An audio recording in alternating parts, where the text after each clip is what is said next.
Si Emma Lopez, isang 54 na taong gulang na diborsyada, ay kilala sa kanyang galing sa negosyo at sa mga charitable works.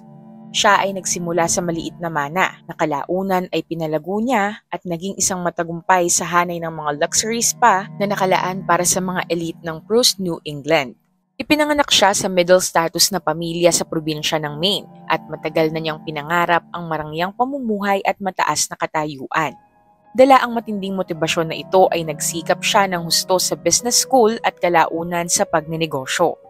Bagamat matagumpay sa professional na aspeto ng buhay ay hindi naman ito pinalad sa kanyang kasal sa asawang si Alejandro Lopez, isang corporate lawyer matapos silang maghiwalay sa loob ng 15 taong pagsasama at pagkakaroon ng 2 anak. Ito ay dahil sa pagtataksil ni Alejandro. Pagkatapos ng diborsyo ay itinuo na lamang ni Emma ang kanyang mundo sa business.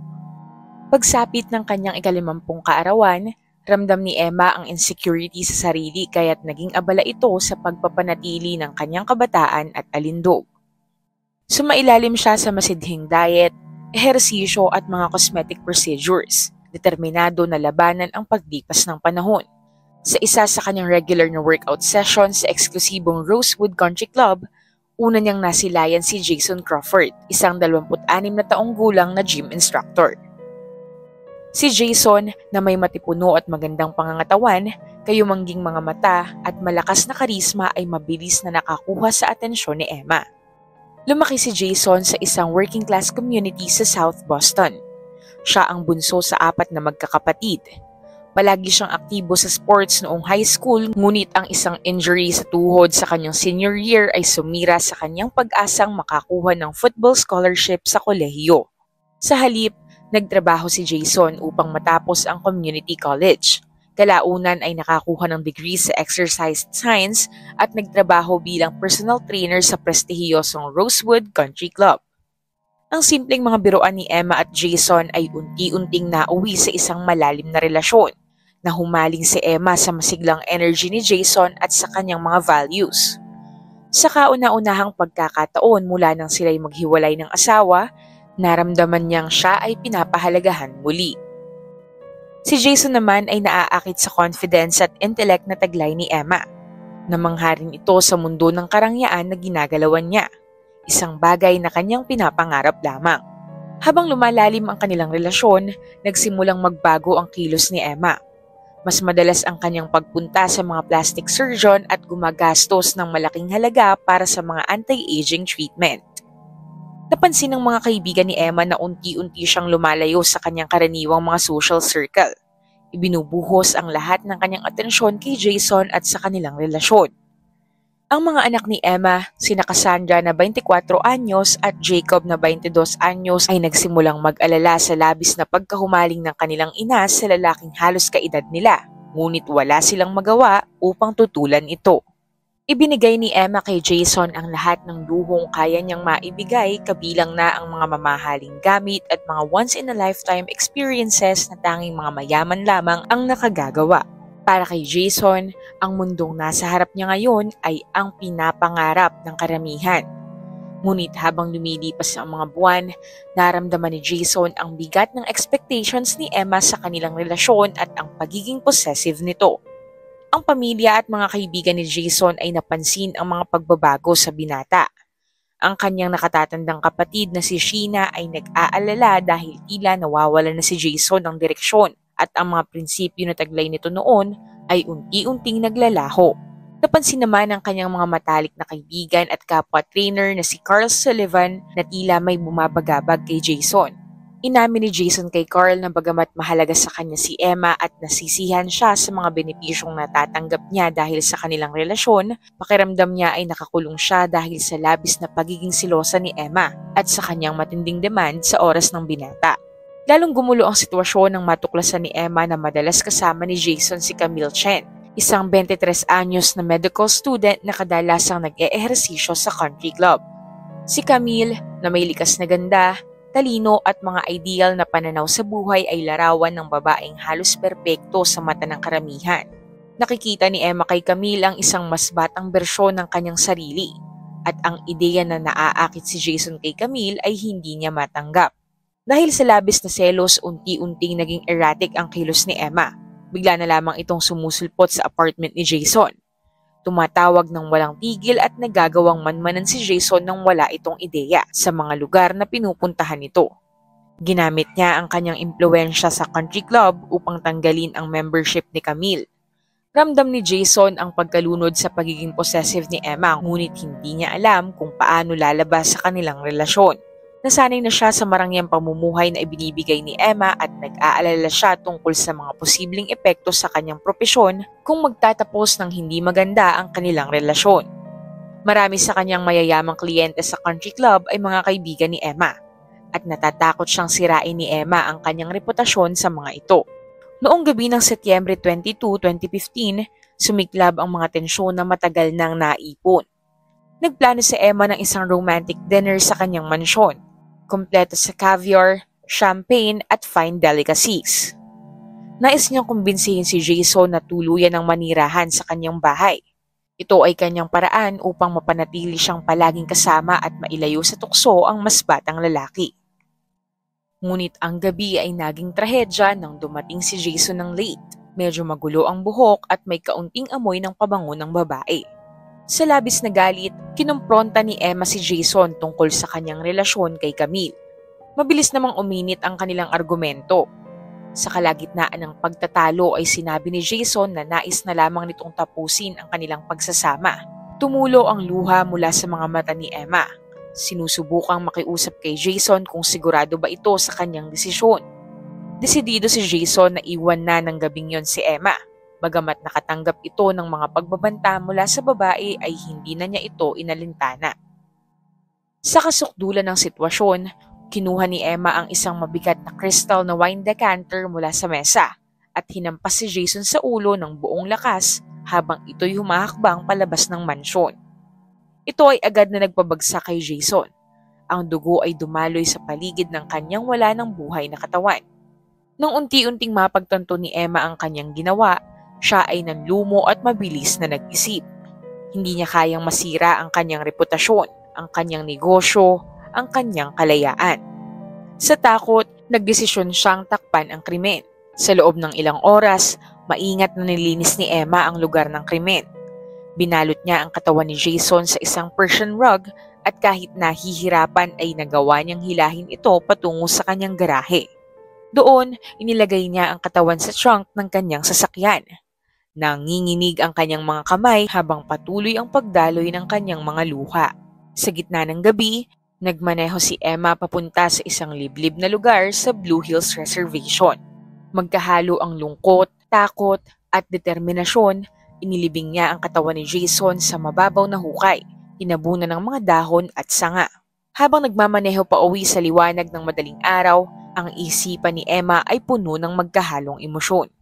Kinabukasan, pumasok si Emma sa trabaho na parang walang nangyari, na siyang lubos na ikinagulat ng mga investigador sa kalaunan. Tumalo siya sa mga pagpupulong.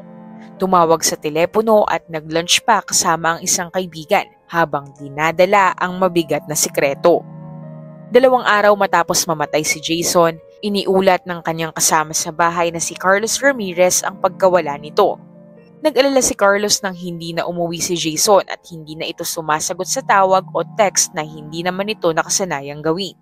Nagsimula ng investigasyon ang Rosewood Heights Police Department. Habang sinisiyasat ang pagkawala ni Jason, mabilis na natutok ang mga otoridad sa relasyon ni Jason kay Emma Lopez. Ayon sa mga kaibigan at katrabaho ni Jason, ang kanilang relasyon ay puno ng possessiveness ni Emma at unti-unting pagkabalisa ni Jason. Naging mahalaga ang impormasyon ni Carl Sullivan tungkol sa takot ni Jason at ang balak nitong tapusin ang relasyon nila ni Emma. Nang tanungin ng pulisya si Emma, kalmado niyang ipinahayag ang pagkabigla at pag-aalala sa pagkawala ni Jason.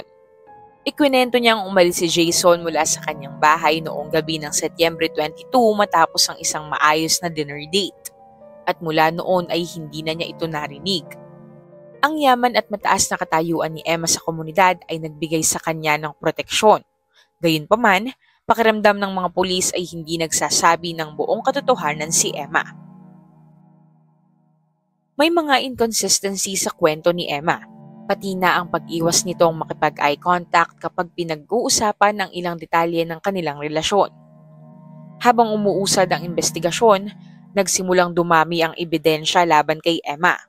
Ang footage mula sa isang security camera sa gas station malapit sa Blue Hills Reservation ay nagpapakita ng sasakyan ni Emma na binabagtas ang lugar noong gabi ng pagkawala ni Jason. Ang mundo ni Emma ay nasa bingit ng pagkasira dahil sa natuklasang mga bakas ng dugo sa kanyang grahe. Sa kabila ng kanyang pagsisikap na linisin ang lahat, ang mga bakas ng krimen ay hindi maitatago. Ang forensic analysis ay nagpatunay na ang dugo ay kay Jason, ang binata na nagpatibok ng kanyang puso. Samantala, sa patuloy na pagsisiyasat ay natagpuan ang cellphone na naiwan sa kanyang tinutuluyang apartment. Inaccess ng mga pulis ang telepono at tiningnan kung may mahalagang impormasyong maaaring makatulong sa pagresolba ng kaso. Nang siyasatin ang mga mensahe sa telepono ay nakita ng mga pulis ang isang text message mula kay Emma kung saan nakasulat ang mga katagang, "Mas mabuti pang mamatay ka kaysa makita kitang kasama ng iba." Ang mga salita ay nagsilbing isang malinaw na indikasyon ng nangyaring krimen. Sa mahabang oras ng interogasyon, tuluyang bumigay si Emma at umamin sa pagpatay kay Jason na may motibong matinding selos. Ang madilim na lihim ni Emma ay tuluyang nahayag nang dinala niya ang pulisya sa hukay kung saan nito iniwan ang labi ni Jason. Ang pagkakatuklas ay nagdulot ng pagkabigla sa komunidad ng Rosewood Heights. Ang mga kaibigan at pamilya na umaasa pa sa ligtas na pagbabalik ni Jason ay lubos na nasaktan sa balita ng kanyang marahas na pagkamatay. Ang pag-aresto at paglilitis kay Emma ay naging isang malaking entablado kung saan ang dating pinapalakpakang businesswoman ay naging isang mamamatay tao sa paningin ng publiko. Ang kaso ay nagbunsod ng matinding diskusyon tungkol sa mga relasyon na may malaking age gap, pagkakaiba ng estado ng buhay at ng obsesyon. Sa buong paglilitis, tahimik na nakaupo si Emma sa mesa ng depensa. Ang dating makinis niyang anyo ay ngayon kupas at pagod na. Ang dating kumpiyansang babae na minsang naging tanyag sa mataas na lipunan ng Boston ay isa na ngayong anino ng kanyang dating sarili. Ang prosekusyon ay inilantad si Emma bilang isang possessive na babae na hindi kayang tanggapin na may posibilidad na iwanan siya ng kanyang kasintahan. Ipinukol sa kanya ang mga salitang nagpamuka sa katotohanan ng malayong agwat ng mundo nila ni Jason. Ang mga salitang ito ay tila mga palaso na tumusok sa puso ni Emma na nagpaalala sa kanya ng kanyang pagkakasala at ng kanyang nakaambang tuluyang pagbagsak at paglugmok. Pinagdiinan din ng prosekusyon na ang pagpatay ay pinagplanuhan, gamit ang mga text messages na ipinadala nito kay Jason bilang ebidensya ng estado ng isipan ni Emma bago maganap ang krimen. Tumayo ang ilang saksi sa witness stand upang magpatunay sa lumalalang pag-uugali ni Emma sa mga buwan bago mamatay si Jason. Ang testimonya ni Carl Sullivan, kaibigan ni Jason, ay naging mahalaga sa paglilitis. Ikwento niya ang mga pag-uusap kung saan ipinahayag ni Jason ang takot at pagkatali sa obsesyon ni Emma. Sinubukan ng depensa ni Emma na ilarawan siya bilang isang biktima ng manipulasyon. Giniit na sinamantala ni Jason ang kanyang yaman at insecurities at pinalabas na ginamit ni Jason ang pagkahulog sa kanya ni Emma upang makakuha ng benepisyo. Ipinatintang si Jason ay isang masamang tao bagamat walang anumang ebidensyang makapagpapatunay na hiningi nito ang anumang benepisyong nakuha mula kay Emma. Nagdala rin sila ng isang psychologist na nagpatotoo tungkol sa emosyonal na trauma na naranasan ni Emma mula sa kanyang diborsyo at ang kanyang mga emotional distress sa pagtatangkang mapigilan ang kanyang pagtanda dahil ito ay gumagalaw sa lipunan na nagbibigay halaga sa kabataan at kagandahan. Ipinakita ng depensa si Emma bilang isang babaeng biktima din ng malungkot na sirkumstansya. Isa sa mga pinakadramatikong bahagi ng paglilitis ay nang tumestigo si Camille Chen. Umiiyak niyang isinalaysay ang kanyang pagiging malapit kay Jason at ang panghaharas na naranasan niya mula kay Emma. Ang kanyang testimonya ay nagpakita ng madilim na bahagi ni Emma na may kakayahang magdulot ng pasakit sa iba para sa sariling interes. Sa kabila ng lahat, sa isinagawang cross-examination, nakita ang inconsistency sa mga pahayag ni Emma. Ang magkakasulungat nitong kwento ay ipinagpalagay ng jury bilang pagtatangkang pagtakpan ang krimeng kanyang ginawa. Matapos ang 4 na linggong paglilitis, hinatulan ng hurado si Emma Lopez ng second-degree murder. Siya ay nasentensyahan ng 25 taon hanggang habang buhay na pagkakabilanggo na may posibilidad na parole matapos ang 25 taon. Samantala, sa labas ng korte pagkatapos ng sentensya, nagsalita ang mga magulang ni Jason na sina Sean at Mary Crawford. Ipinahayag nila ang kahit papaano'y pagluwag ng damdamin dahil sa inihaing hustisya. Ngunit ipinahayag din ang nangingibabaw na lungkot dahil walang anumang parusa ang makakapagbalik sa buhay ng kanilang anak. Matapos ang paglilitis, sinikap ng mga sangkot sa nangyaring krimen na magpatuloy sa kani-kanilang buhay. Si Camille Chen, na hindi sinasadyang naging bahagi ng trahedya, ay nahirapan dahil sa pakiramdam ng guilt at katotohanang hindi na madudugtungan ang anumang umuusbong na pagtitinginan sa pagitan nila ni Jason. Naghanap siya ng therapy upang harapin ang traumang nakuha sa pangyayari. Si Carl Sullivan ay naging aktibong tagapagtaguyod ng laban sa karahasan. Ginamit niya ang kaso ni Jason bilang paalala na maaaring mangyari ang pang-aabuso o anumang uri ng relasyon, anuman ang kasarian o estado sa buhay. Ang kanyang pagsisikap ay nagpakita ng kanyang determinasyon na mapanatili ang alaala ni Jason na matalik nitong kaibigan at tulungan ng iba na maiwasan ang katulad na trahedya. Tuluyan namang bumagsak ang reputasyon ni Emma. Ang kanyang negosyo ay lumubog dahil sa pag-pull out ng mga investors at mga kliyente na ayaw ma-involve sa iskandalo. Ang mga charity at organisasyon na minsang sinuportahan niya, sa isang iglap ay naputol ang kaugnayan. Sa loob ng bilangguan, ginugol niya ang kanyang mga araw na halos walang kasama. Ang dating asawa ni Emma na si Alejandro Lopez ay nagsalita sa isang bihirang panayam 2 taon matapos ang hatol.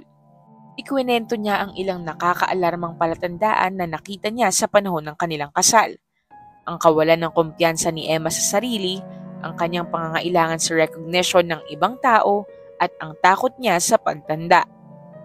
Sa gitna ng malalim na kalungkutan, nagsisisi si Alejandro sa hindi niya pagpansin ng mas maaga sa kalagayan ng mental health ni Emma. Kasabay nito ay lumantad naman ang isang dating empleyado ng spa chain ni Emma at nagpakita ng mga email at text messages na naghayag na si Emma ay nakakaranas ng matinding depresyon at anxiety sa mga buwan bago namatay si Jason. Ang mga mensaheng ito ay nagpapakita na si Emma ay humingi ng tulong, ngunit sa huli, nagpasya na huwag magpagamot dahil natakot ito na maaari itong makasira sa kanyang reputasyon. May ilan na nagsasabi na ang ebidensyang ito ay maaaring nagpabago sana sa kinalabasan ng paglilitis kung ito'y nailahad noong panahon ng paghahatol. Ang iba naman ay nagsabi na ang bagay na ito ay hindi maaaring magpawalang sala sa ginawa ni Emma dahil kahit baliktarin ay kumitil ito ng isang buhay. Isang paalala na hindi matutumbasan ng anumang yaman sa mundo ang pag-ibig at buhay ng isang tao. Kung ikaw ay umabot na sa bahaging ito ng video, maraming salamat sa iyo. Para sa iba pang istorya, huwag mong kalilimutang mag-subscribe sa aming channel at kung may nais kang ma-feature na kwento na sa tingin mo ay angkop sa channel na ito, maaari mo itong isulat sa comment section. Ito ang Tagalog Bizarre Story Archives.